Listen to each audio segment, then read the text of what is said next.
Hi students, welcome to Valmiki maths academy. ఈరోజు ఈ వీడియోలోని నారాయణ గ్రాండ్ టెస్ట్ పేపర్లో నుంచి స్ట్రైట్ లైన్స్ ప్రాబ్లం ఏంటో చూద్దాం. మనం ఇక్కడ స్ట్రైట్ లైన్ ప్రాబ్లం, ఇది స్ట్రైట్ లైన్స్ నుంచి ఇచ్చాడు క్వశ్చన్. స్ట్రైట్ లైన్స్ ఇక్కడ ప్రాబ్లం ఏమి ఇచ్చాడు చూడండి. 2,5, 5,1 are the two opposite vertices of rectangle అని ఇచ్చాడు. ఆపోజిట్ వర్టిసెస్ ఆఫ్ రెక్టాంగిల్ అంటే ముందు చూద్దాం. ఒక రెక్టాంగిల్ డ్రా చేస్తున్నాను.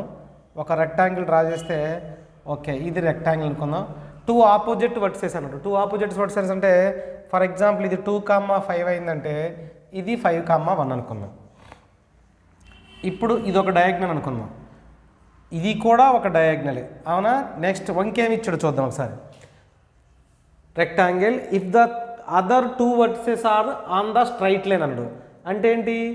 ఈ స్ట్రైట్ లైన్ మీద ఈ రెండు వర్టిసెస్లు ఈ లైన్ మీద ఉన్నాయి అంటే ఈ డయాగ్నల్ ఈక్వేషన్ అనే కదా మీనింగ్ అది. కాబట్టి డయాగ్నల్ ఈక్వేషన్ అంతా y = 2x + k. y = 2x + k. చూడండి, ఈ రెండిటి యొక్క మిడ్ పాయింట్ ఖచ్చితంగా ఈ స్ట్రైట్ లైన్ మీద ఉంటుంది. అంటే ఏం చెప్పొచ్చు మనం? దీన్ని ఏ, దీన్ని బి, దీన్ని సి, దీన్ని డి అనుకుంటే చూద్దాం. The mid point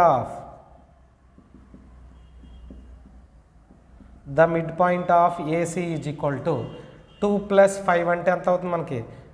2 + 5, 5 + 2/2. నెక్స్ట్ ఎంత మనకి? 5 + 1/2. దట్ ఈజ్ ఈక్వల్ టు ఎంత? 7/2, 6/2 అంటే 3. సో ఇదేంటి మనకి? Mid point of diagonal. ఈ డయాగ్నల్, ఈ మిడ్ పాయింట్ దేని మీద ఉంది? y = 2x+. కాబట్టి ఏం రాయొచ్చు?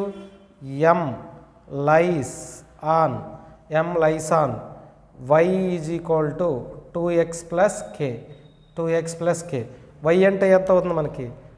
3 = 2 × x అంటే 7/2 + k.